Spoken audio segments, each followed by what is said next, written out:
Okay, gonna record a probably not so quick video going over my Wolcen updated like endgame kind of setup for the ranged ailment build.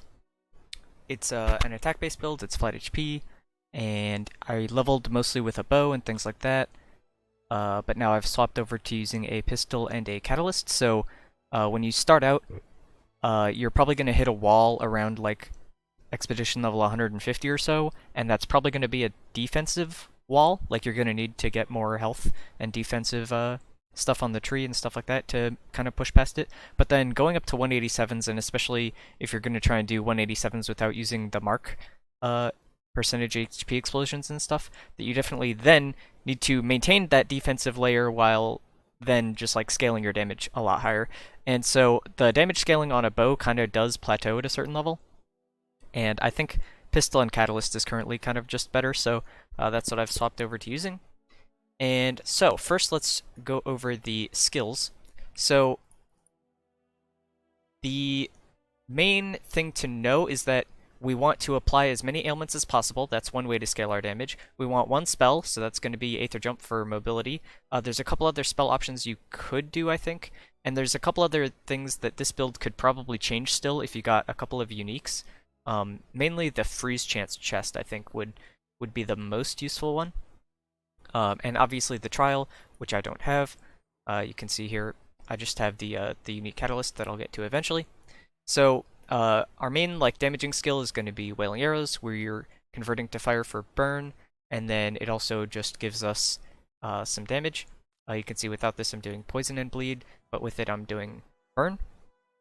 Then we have Phantom Blades. So this is how I converted this to do toxin damage now. Oh, here, let me go over the rest of the Wailing Arrows runes. You'll need the reduced cooldown before you're, like, while you're leveling or whatever, but once you get some cooldown reduction, and it's, like, below 3 seconds, or even, like, 4 seconds, you don't really need this anymore. And it's 3, like, points or whatever, so you just go for, like, crit damage, crit damage. I don't know if this actually works in solo play. The ailment damage is kind of nice.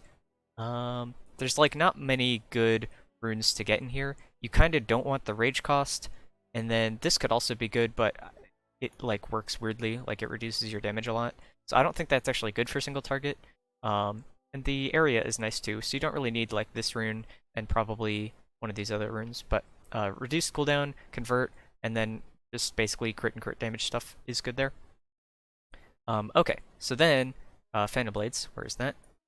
So we're converting this to poison so that we can apply poison reliably when you'll see that we need this because we're not converting, but we're adding a lot of extra damage, and it's mostly occult damage. So we still want to be able to apply poison when our highest damage types are actually occult and not. And I think it ends up being Aether and Sacred, or Aether and Shadow. So we still need a way to apply poison. So our physical damage is still going to be high enough that when converting with this rune, we can still apply poison with it. And it doesn't cost rage, so that's nice at keeping our rage topped up for Wailing Arrows and Deathgazer Railgun and stuff. Then you just do reduced reload time. The trail, so you can see when I throw these out right now I have 2, but the rune makes this very visible with the poison rune, is they leave these clouds on the ground, and these last for like 3 seconds or something, and those apply ailments. They'll tick like, I don't know how many times, probably 5 times or something. So while you're killing stuff, that's a good way to stack up the poisons. Then you just go for like increased damage, increased crit damage, crit chance, stuff like that pretty much. I had a duplicate on this for a while. Somebody said it might be a bug that the duplicated runes have their own independent charges, but the skill also isn't affected by cooldown reduction. The only other skill that you could use, really, there's 2 skills that would give you poison, I think. Or maybe this? I don't know. That's Shadow. Okay, so you have Stings of Corarion that you could also use. This has a rage cost, so the damage would get doubled, but the damage scaling on this seems a lot worse. Like this is 9,000, whereas this is 17,000, because you can see the weapon damage on this is almost double. So it seems like Phantom Blades is probably better for me. This also has the trail, so it stacks up the ailments a lot faster, whereas you would need to hit several times with Stings of Corarion to stack the poison high enough on the target, because you want to be able to hit the 30 stacks or whatever. So maybe once you got the ailment chance or the freeze chest to crit, that then you wouldn't need as much ferocity and you could stack a bunch of wisdom and ailment stuff, and then this would be useful because you wouldn't need like multiple ticks of the ability to stack the poison. The multiple ticks is also why wailing arrows we don't use like this rune, for example, is because we want the multiple layers of the arrows coming down to tick multiple times so that you stack up the burn mostly. And it helps for the bleed as well.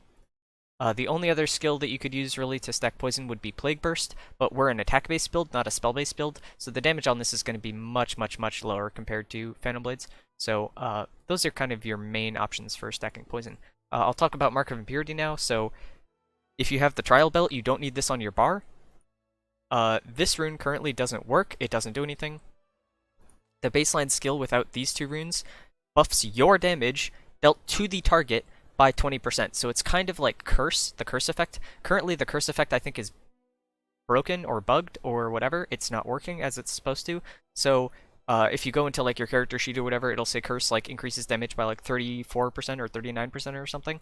But I think right now what it does is it just adds like +1 base damage to the hit, which is tiny. So yeah, currently I think it's not working as it's intended or whatever. So the baseline, the skill is 20% of your damage gets buffed on the target, then this increases it to 30, and this increases it to 40. This probably would increase it to 50% if it worked, but currently this doesn't work.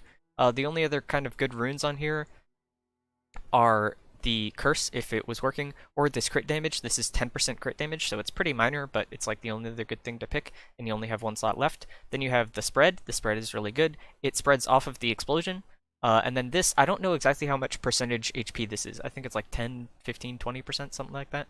But this is really good. So if you don't want to use this, you can just go for like longer duration or something else. I don't know, chance to inflict ailments or something. We don't need this rune because we're going to be executing or culling, whatever you want to call it, enemies below 15% health through our passive tree, so we don't need the 10%.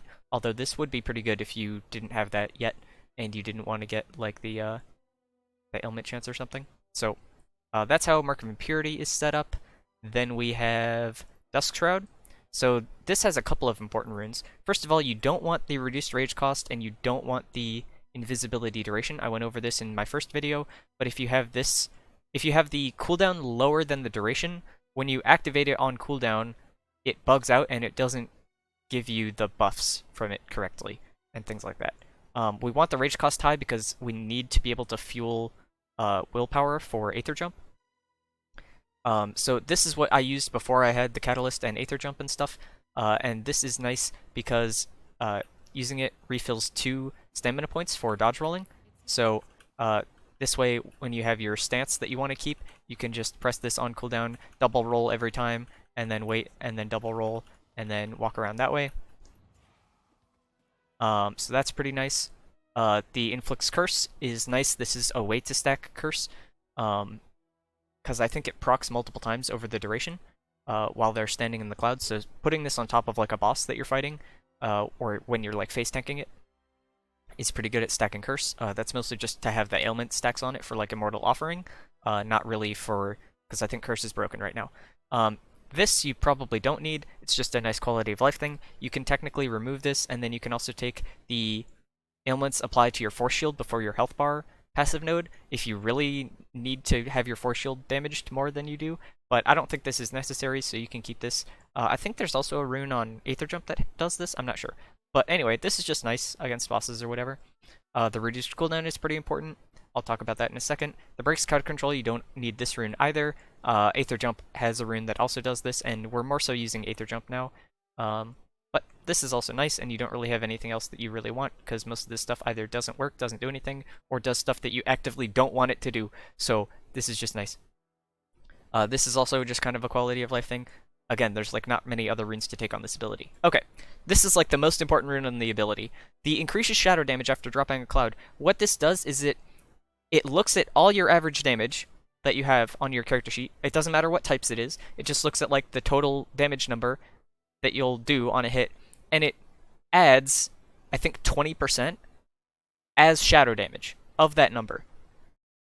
So it doesn't matter what types it is. It's always going to convert it. It's like a conversion, but it's an additive as shadow. So it doesn't matter what the base types are to convert. It's just sort of adding it as shadow. But this is like almost a 20% multiplier on your damage. It's additive with a bunch of other things. So it's not strictly a multiplier because there's other things that are kind of separate multipliers, but together they are additive with each other. So yeah, that's something to know about that. Railgun, I've already gone over this. You can switch this rune. I think you take off this, and the rage cost probably. Yeah, I think this. So if you're having crashes or lagging too much because of shock, you can convert this to frost damage. I've had to do this a couple times, but the servers, like, sometimes they're good, sometimes they're not. I don't know, it seems variable. But otherwise, you can not have this if you want shock. In theory, you would want shock. So in theory, you would rather do this.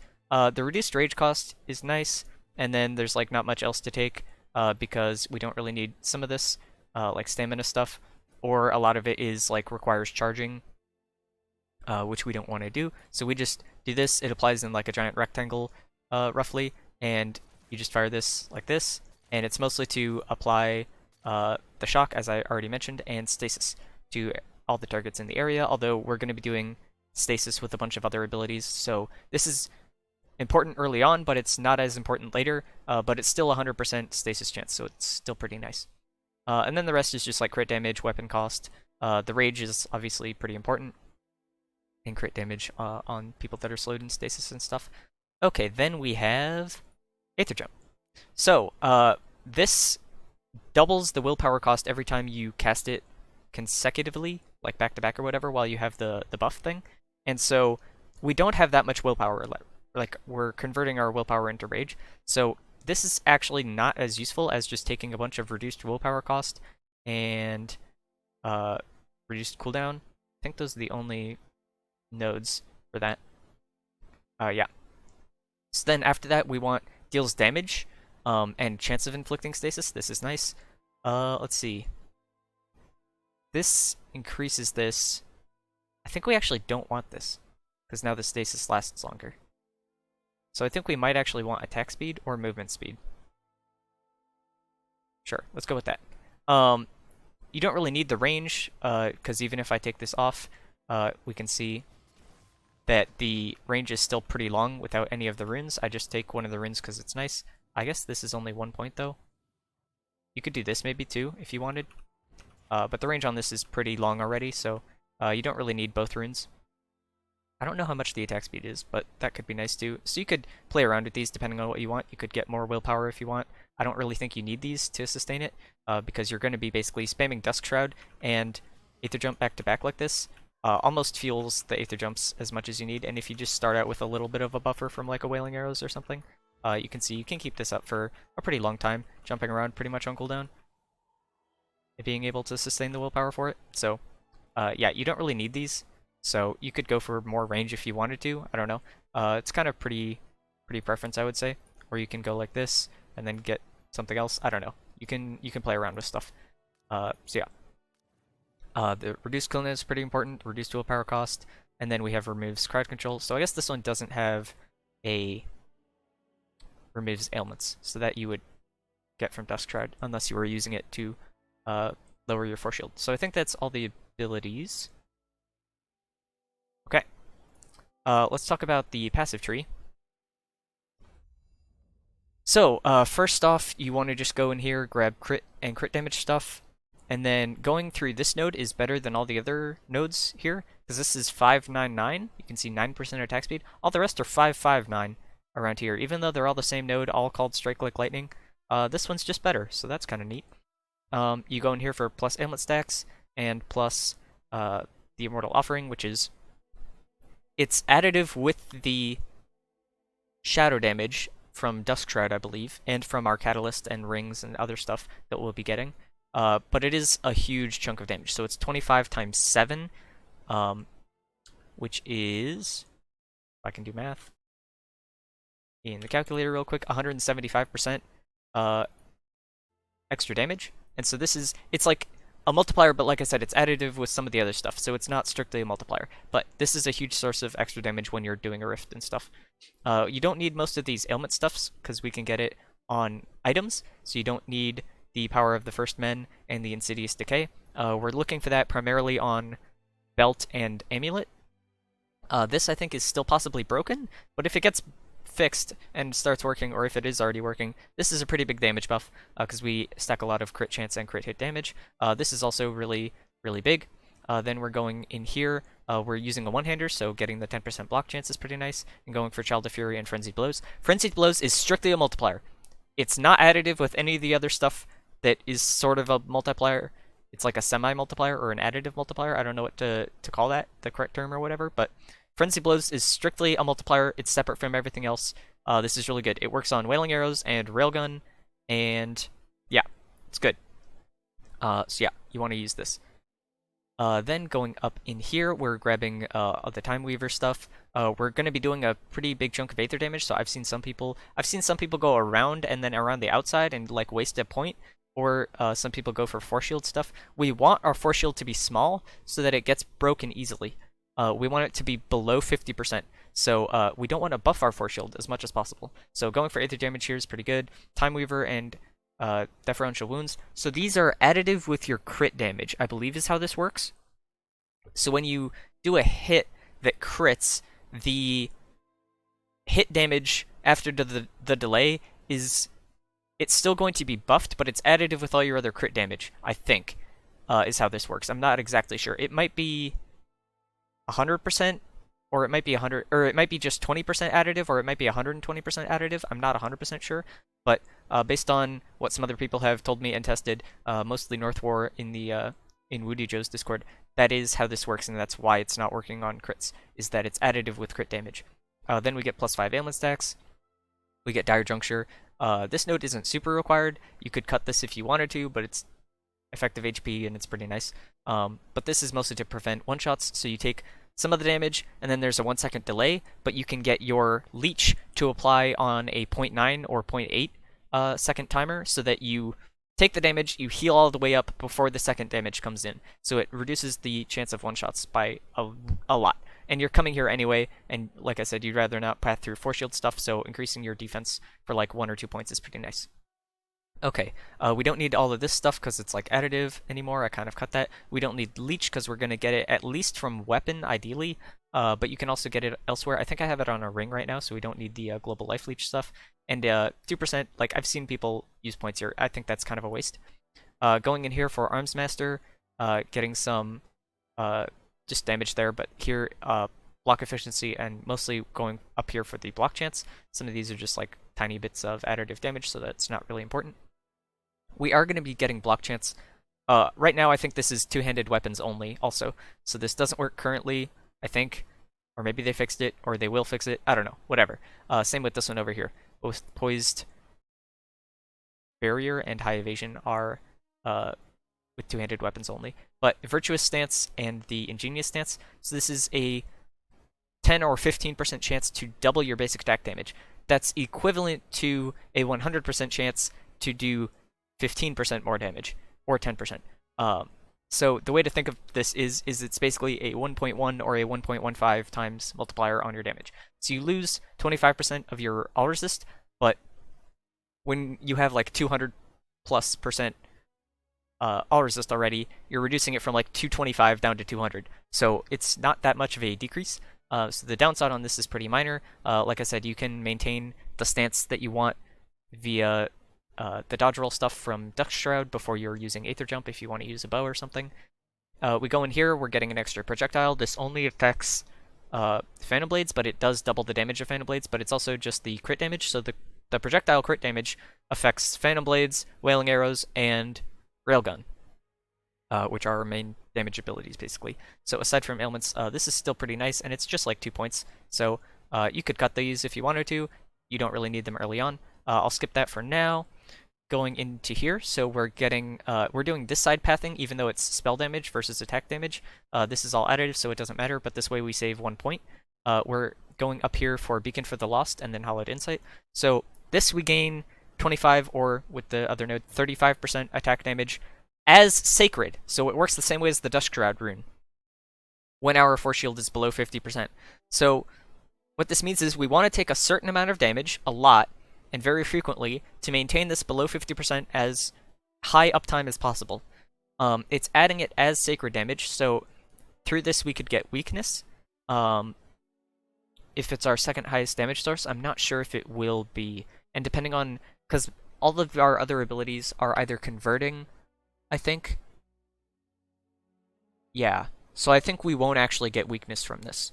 Unless we, but yeah. Anyway, so, but it adds it as sacred damage, so that we are dealing sacred damage despite me not having any sacred damage anywhere else on my gear. Which means, Dawn's Pious Striker can work, because we're dealing sacred damage. As long as our force shield is below 50%, we're dealing sacred damage on our attacks. And so this instantly kills enemies below 15%, and this node makes it work on bosses. So the math you have to do is 100 divided by 85, and so the actual like percentage damage increase is I think 17%. So basically this is a 1.17 times multiplier, and it's not additive with anything else because it's on the enemy's HP, and it's like completely separate based on the damage you're dealing or whatever.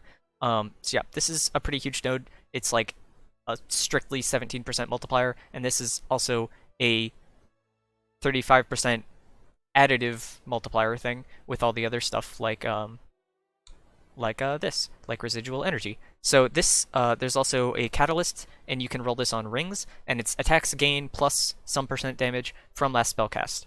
So we're using Aether Jump, and it deals stasis damage, I think by default. Well, you have to take this rune, and then because we can deal a second ailment, I guess this is dealing weakness. I think I have Aether damage on one roll on my gear, so that's probably why.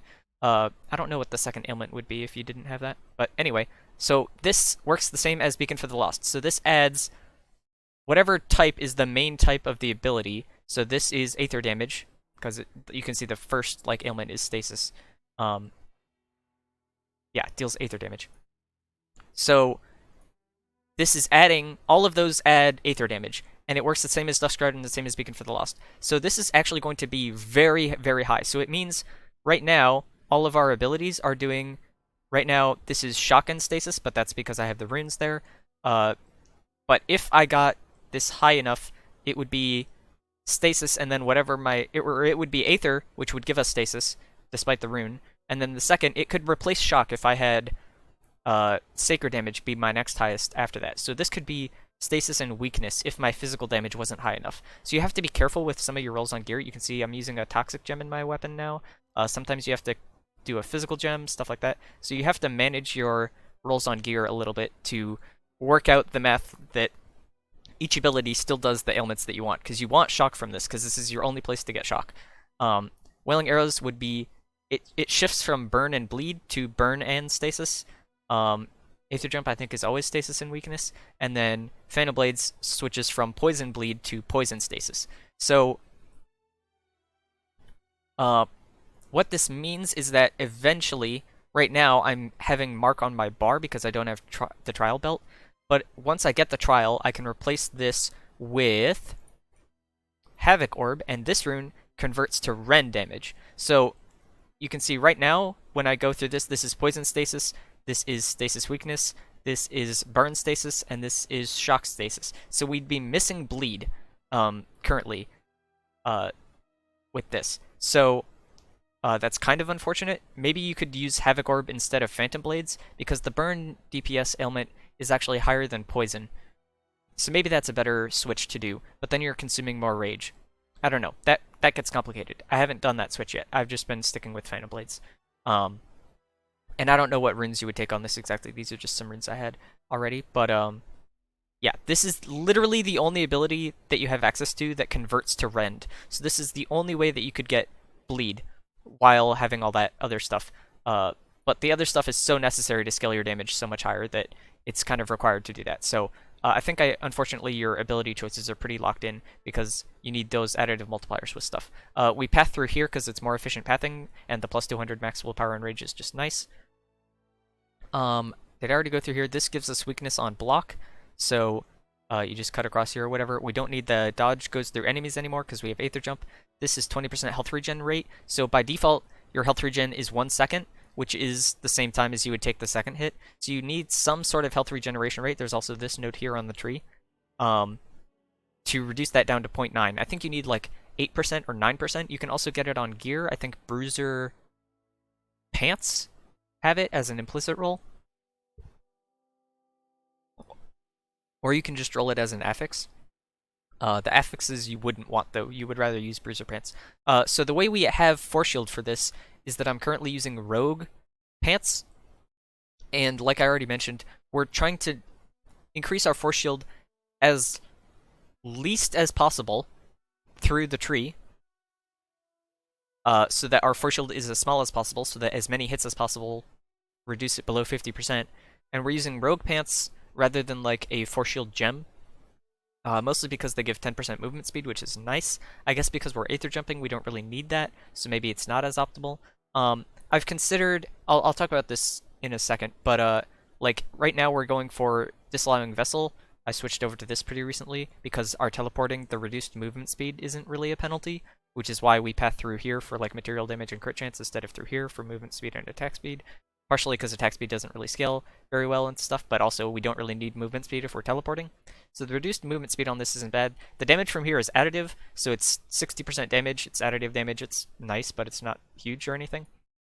But this is 100% all resistance score. So this is pretty huge when combined with the other one, Salvatore Anchor and Elevated Gain from your heavy chest piece and helmet. That it doubles the baseline all resist score on those items, and then we're also getting 20% from there. And here's just some nice crit damage as well. There's some block efficiency. Here's some other all resist. So yeah, we don't need very much block chance to apply this. If there's multiple targets hitting you, this will pretty much stack weakness all the way up very quickly. We go here for the health regen rate, as I already mentioned. So because basically, I'm not sure whether I would stick with the rogue pants or whether I would switch possibly over to bruiser. I have bruiser for most of my other items right now, or possibly even heavy pants and heavy like shoulders, boots, and gloves. Because what you can do is eventually you can get the frost. I think it's a rogue chest piece even, so that would give you force shield, and then that means all your ailment stuff goes into crit. So then you can take out like this crit chance node and this one, and then instead of scaling flat HP, you would scale all resist a lot higher or something. I don't know. There's a lot of different stuff you can do, because then you would want more wisdom instead of more ferocity for your main attribute and stuff like that. So that's kind of complicated. I don't know if I mentioned this. We go over here for the crit damage. The crit chance is nice here. You get a little bit of all resist and rage cost. Yeah, so that's pretty much the build. Oh yeah. And then next I'm going to go through here, get occult damage. So this is 5 plus 7% for each curse stack on an enemy. So when they have 30 stacks, it's 210% damage plus 30. So it's 240% damage for 5 nodes. So that works out to be, I think, 48% per node. So like the rolls on gear for like occult damage or whatever are 45%. So this is pretty much 5 of those rolls on gear. It is additive with all your other like main attribute damage percent and stuff, but still 48% per node and like 240% total is a pretty big increase to that. So like, for example, if we had 1,000 base damage or whatever, and we did 1,240 divided by 1,000 to get the, it's a 24% increase to your damage. So this is almost as good as a multiplier because it's just such a big number. There's some other nodes, I think this one, like Headhunter, this is 15% times 5, so it's 75%. This is like much smaller by comparison and stuff. So this is like the only other really big damage node that it's so big that it almost acts as a multiplier, even though it's additive. So yeah, that's currently where the build will end up, I think. Oh yeah, and then you can also go over here, block efficiency, get this block chance, and then do this weapon damage when you block an attack when this is working. This isn't a huge damage boost or anything, but it also applies ailments. So this is kind of nice, but you don't need this. I think I already mentioned you don't need these nodes because you can get it from gear and stuff. That's pretty much covering most of everything. I could go over why you don't take some of this other stuff. Like this, you're wanting to get hit often, so you don't want the tenant points. This is already kind of bad.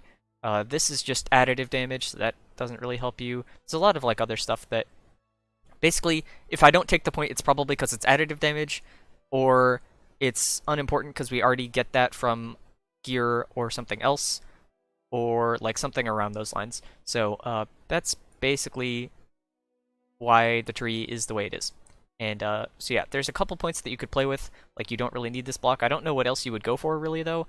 Maybe go in here for like the ailment chance score if you got the frost chest to get some elemental chance or something. I don't know. Haven't got that far yet. So you can see we're pretty slow walking around, but if we are teleporting around, it's not as bad. And that keeps our stacks pretty high on that. Oh, also, so um, the in relating to wanting to be hit as much as possible for Beacon for the Lost and stuff, we don't want dodge chance. So previously I was passing through here. We don't want dodge chance on gear because if we're dodging the hit, it's not dealing damage and not reducing our force shield. And so we don't want to have a high dodge chance or whatever, even though it's very good for effective HP pool. It would mean lower uptime on Beacon for the Lost. And pretty much the limiting factor is always single target damage because of the boss and the Untainted dudes. Like the trash dies pretty much easily once you scale your damage this high in late game. Okay, so we have this catalyst. This is the same as the residual energy node on the tree. Increases damage from the last spellcast. It gives us occult damage. Oh yeah, I should talk about this. So because it's adding a whole ton of damage as aether damage, but on our weapon, for example, I can talk about this too. So here you want to look for percent material and then a flat material roll, and then probably crit damage, and then upgrade the rare from that into the legendary. The other roll, like the thing is, you really want all three of these, I think, suffix rolls also. So you would just have to pick two and then kind of get lucky, which is what I did. But anyway. And then hope to roll the other flat physical, or the flat toxic or rend or whatever, whichever one you're missing, you know? Or, I mean, you have two chances at it, so it's whichever one of the two you're missing, whatever, anyway. And that'll get you a really good weapon like this. So this is pretty insane. I had to spend a lot of time crafting this or whatever, and I got pretty lucky, but yeah, this weapon is pretty good, and this is what allowed me to swap over to using the catalyst, is this weapon. So you want material damage on the weapon, and you want to scale all your stuff off material damage baseline. So if, for example, I had sacred and shadow damage and then percent occult instead of physical rend and percent material, what that would do is it would, and then I would have like sacred or shadow gems or something in the weapon, right, instead of rend and toxic. But what that would do is the percent occult damage wouldn't scale the base damage of the weapon itself, like the white item base damage, before you have any affix rolls on it. But percent material does scale the percent base damage. And so basically material is always going to be the best, or the way to get the highest damage on weapons. So we're scaling that material, and then because it's all adding, wow, I can't talk. It's adding occult damage. It's mostly aether damage, and then some shadow from our Dusk Shroud. Based on whatever the base type is, our actual highest base type is going to be aether. So, but the way it's like because it's adding and not converting, occult damage is not actually what we want. Occult damage is only sort of half as valuable, whereas material is going to buff both the occult and the material damage. So what we want on gear is actually percent material damage, and percent occult damage is nice, but it's only about half as valuable, if that makes sense. So basically we have 100% damage as material, and then if we had 150% or 200% as material, that would also increase the occult that gets added by 200%. But if we only increase the occult damage by 100%, that's only increasing, like, if we have 100% damage as physical, or 100 damage as material and 100 as occult, and then we got 50% increase to occult, it would only increase the occult half. So that's why the occult is half as valuable, is because we're almost getting plus 100%, or even possibly over that, as occult damage in some form by Sacred Shadow or Aether. So yeah, basically material damage is actually better because it's also occult damage at the same time because of the way that things work out. So you'd actually prioritize material damage if you could, but that's not super important, like I said, because we already have so much high like additive damage with everything else. And that's also why that node on the tree is pretty good. The like 240% occult damage or whatever. If it was material damage, oh boy, that'd be insane. But yeah, it isn't quite as valuable as you think because of that. But we're doing a lot of damage. So anyway, so yeah, this catalyst is pretty good. It's important that this unique catalyst is not required, but it is the only catalyst in the game that doesn't have minus transfer time. So like right now when we spend wailing arrows or whatever and stuff like that, you can see I'm slowly getting this like gray bar to be kind of larger and larger. So that's what the transfer time is reducing. And so uh, you don't want that to be, you don't want to have minus transfer time because that'll increase it more and more. And you are wanting to transfer into willpower and then back into rage and stuff. So yeah, this is the only catalyst that doesn't have that, and you want to get transfer time mostly from, I think, helm and chest piece and legs. Is that all where it can roll? I think it can roll on accessories too, but I don't have it. Anyway, but you don't need super too much. You only need like 80 to 120% is like a good range to be in. Like you want to have some, but not like, you don't need like 400% whatever transfer time reduction or something. So yeah, that's that. Talking about the gear, heavy helm and chest piece, you basically just want a whole ton of flat out resists. So you can do two different things here based on what you want to do. So if you want more defense, what you want is, let me see if I can find a good example here. Okay, something like this would be a bad example. So what you want is a high flat roll of one of the resists. So here it would be the flat resist, not the percentage. So what you would do is probably try and use an abyssal tear on this and take away the percent resist. And then what you want for the suffixes is transfer time and cooldown. And then what you want to do is you can either craft with the flat health gems, which are these, it's fire, sacred, and physical, I think. And so you can see these defensive 3 has plus 1,000 maximum health.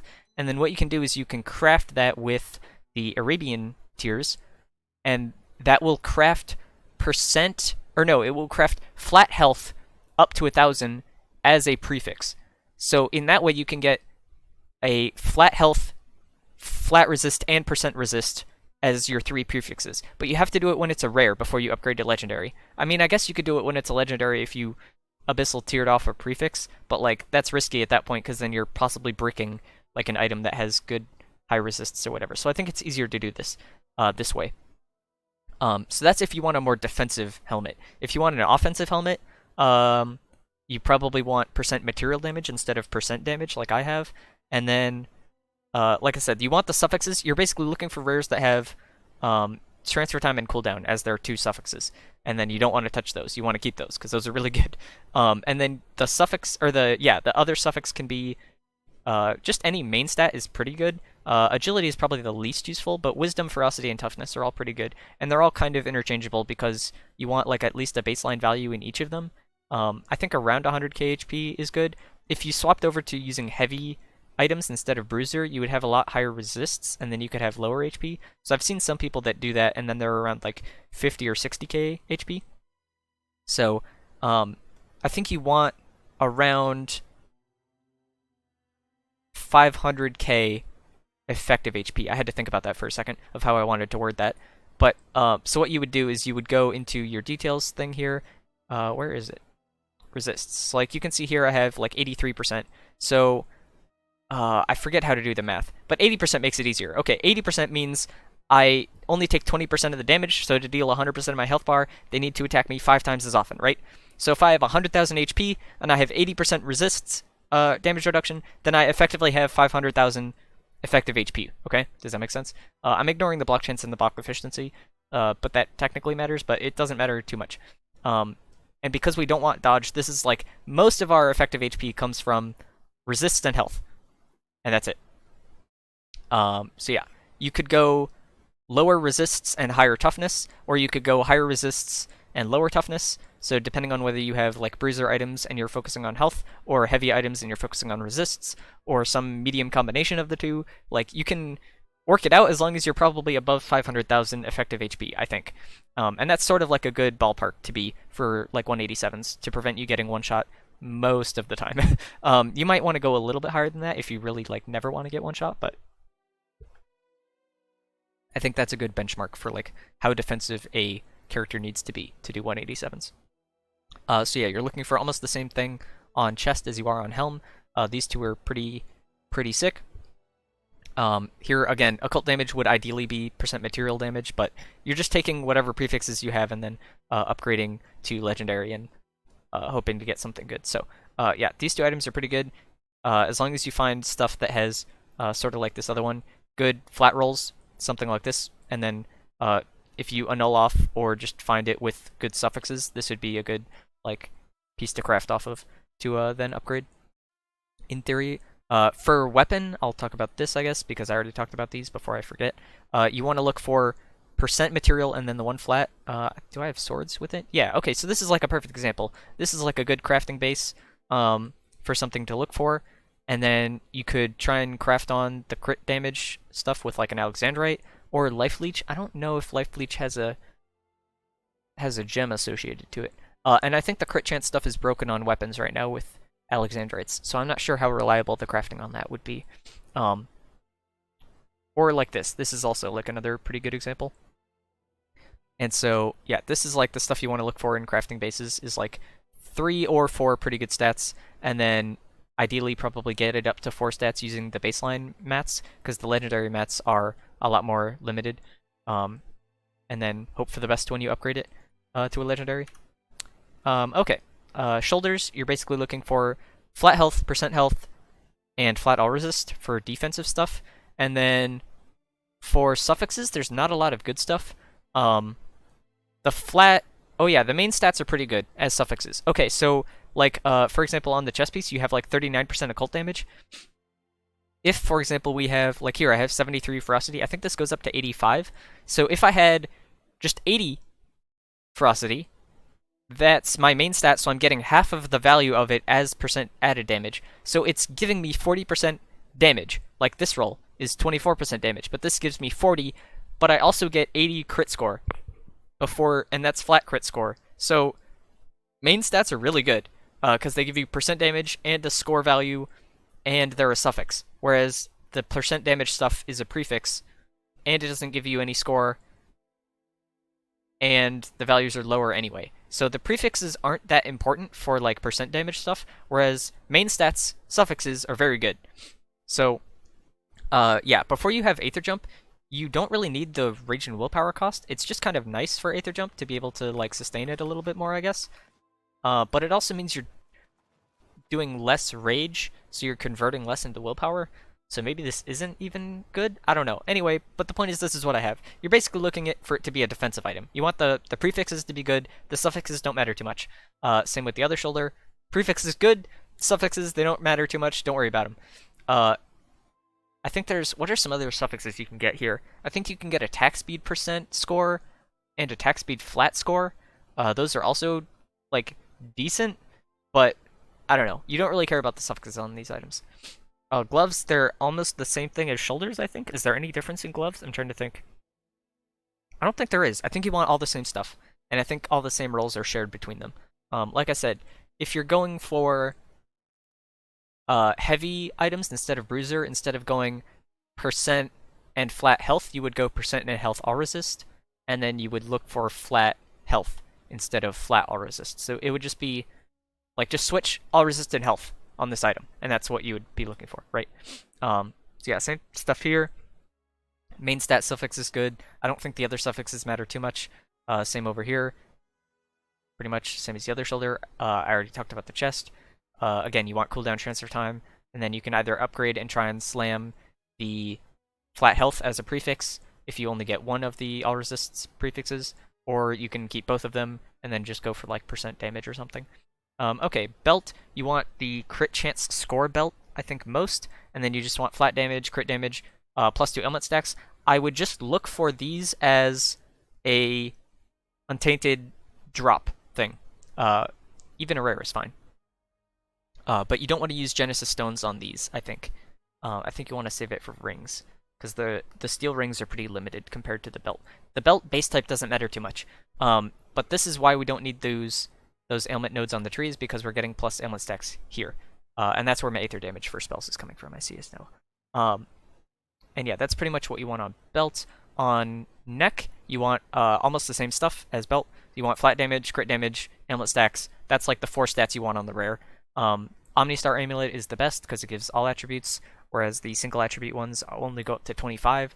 So you lose 5 in one attribute to gain 60 or 20 in each of the other 3 attributes. I got health here, that's pretty nice too. Rings, the still rings, you want to look for high implicit rolls, and then you want flat damage, crit damage, and then you want to try and slam the attacks gain damage from the last spellcast. You could get it as an Untainted mod if you got lucky, but getting already the flat damage, crit damage, and then rolling the Untainted mod on top of it, and having a high base implicit value, like, I don't know, it's all kind of too much at that point, so I found it easier to use my Genesis Stones to try and look for the percent damage from last spellcast. And then just upgrade it to a legendary and get whatever else. I got Life Leech there from Rend damage, which doesn't really do much for me because I already have it on the weapon. But yeah. Other ring, almost the same thing. Yeah, for how to craft it and stuff. Pants, right now I have Rogue Pants, like I said. I think I might actually switch these over to Heavy or Bruiser Pants again. I'm not sure, because if I swap them over to Bruiser, I could take out this node, or I could just switch to Heavy, and then I would have less, or then I could go more toughness, I think. I don't know. I don't know how I would switch my gear around if I was using heavy items. I haven't really looked into making that switch possibly, and I'm not sure which one would be more effective HP, or if it would make my force shield too big or something if I did that. I don't know. I would have to look into that more. But here you're looking for cooldown transfer time, flat health, percent health. Those are the only good stuff you can roll on rogue like items or whatever. So those are the 4 stats you want on the rare before you upgrade it. Again, main stat is the suffix is good. You don't want force shield stuff.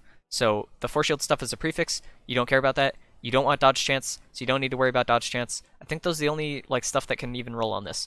I don't even, does percent damage roll on this? I don't know. That could be good too as a prefix. But like, you want those 2 prefixes for defense, and then the suffixes for cooldown and transfer time. That's what you want. Boots, they're kind of the same thing as gloves, I guess, where you just want the defensive prefixes, and then main stat suffixes is good, and then obviously movement speed, but there's not really any other good suffixes. So this has attack speed score, it's like whatever. I think that's all my gear now, right?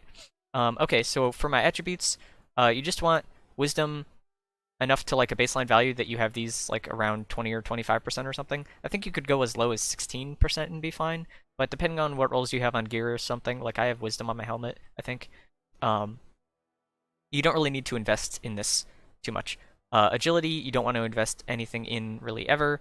The scaling on this is super bad. Most of our stuff is cooldown limited, so we don't really need to care about this. Toughness, like I said, you just want to go until you're high enough. I think I should actually reset this a little bit and go a little bit higher on this. Let me go. Sure, let's do that much. So you can swap this around as you go.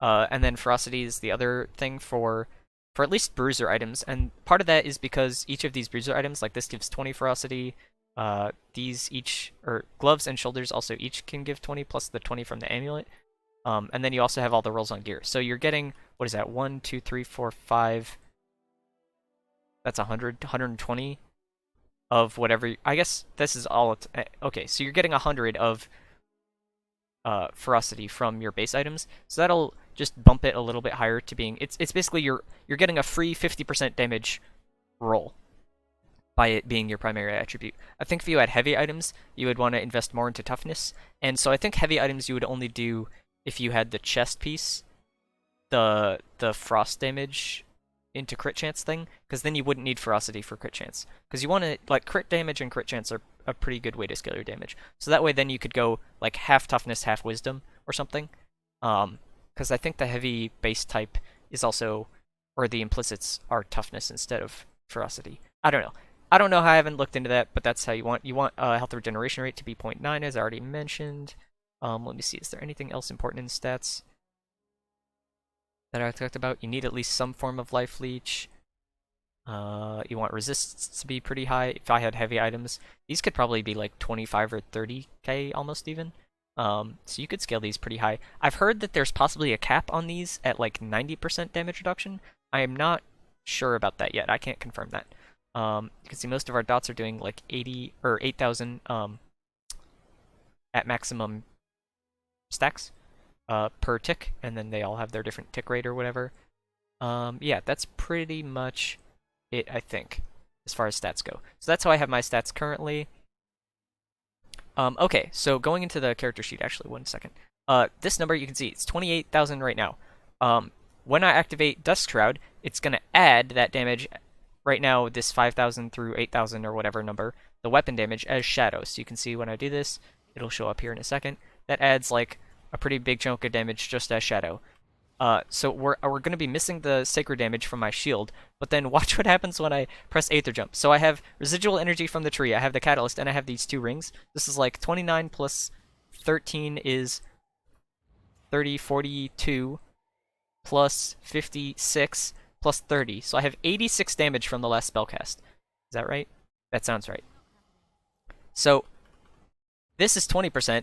So plus 80%, I go up to 60.8k, and then with the thing, it's like 64k or something. Or 67? I don't know, whatever. It goes up to like some super high number. So this is how you scale your damage super high. Is like, I was sitting around 15 to 20k for like a while in terms of my damage.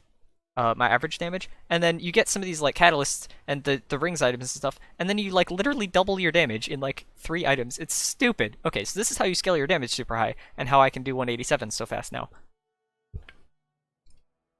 So I think this is the big piece that people are missing, is how to scale the damage. And like I said, I'm also missing the flat sacred damage that I would be getting. But you can see now, all this stuff does shock stasis, this does burn stasis, this does stasis poison. So I'm missing out on bleed. That's the other downside to this. But yeah, so what you can do is you can also just have the shadow damage, and that doesn't change stuff. Oh yeah, this also lasts for like a really long time after you do the Aether Jump.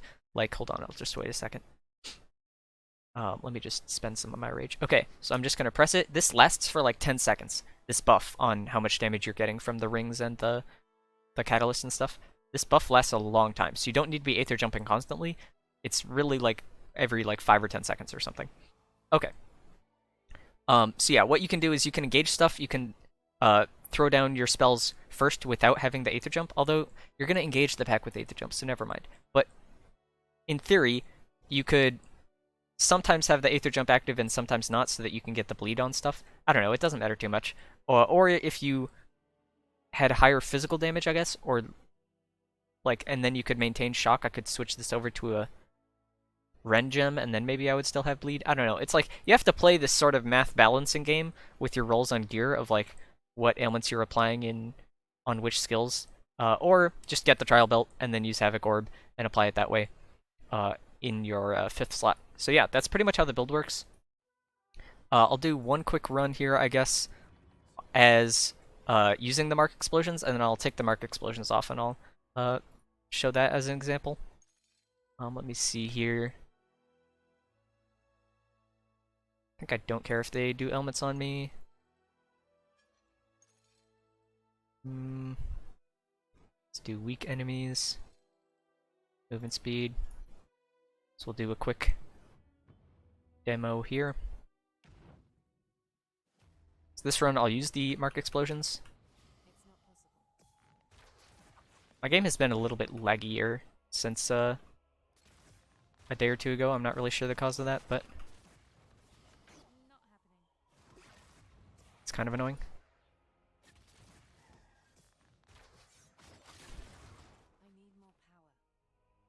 I'm not going to care about the thing, because it doesn't drop any gold in this when you're in Untainted mode.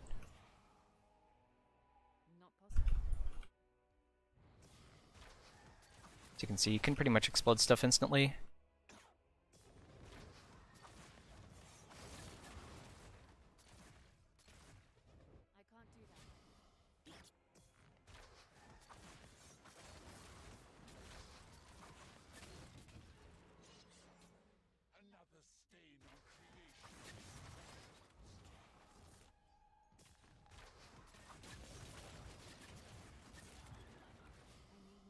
Okay, so you get the example there, and then now I'll just not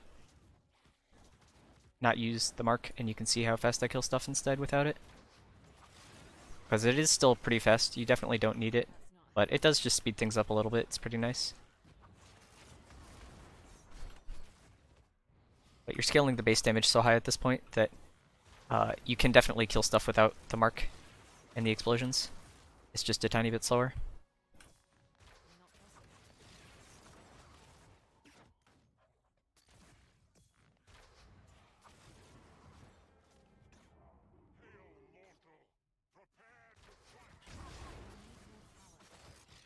I don't know where this guy spawned.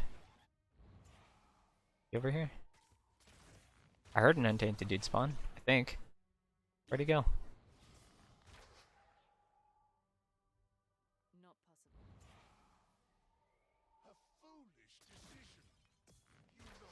Oh yeah, I can show in the Rift. Yeah, this goes above 100k with the Immortal Offering stacks. That's what I was wanting to check.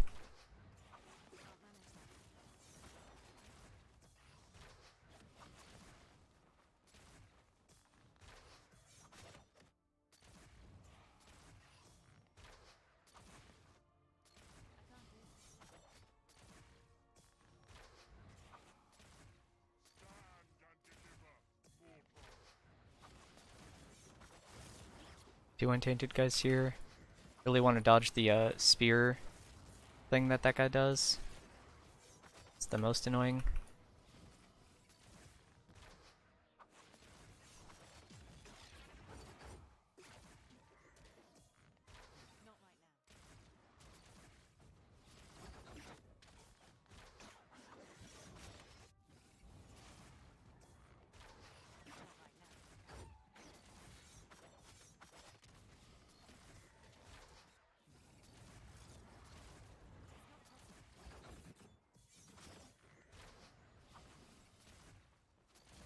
So I think I executed the other guy because he was below 50%. Or 15, I mean.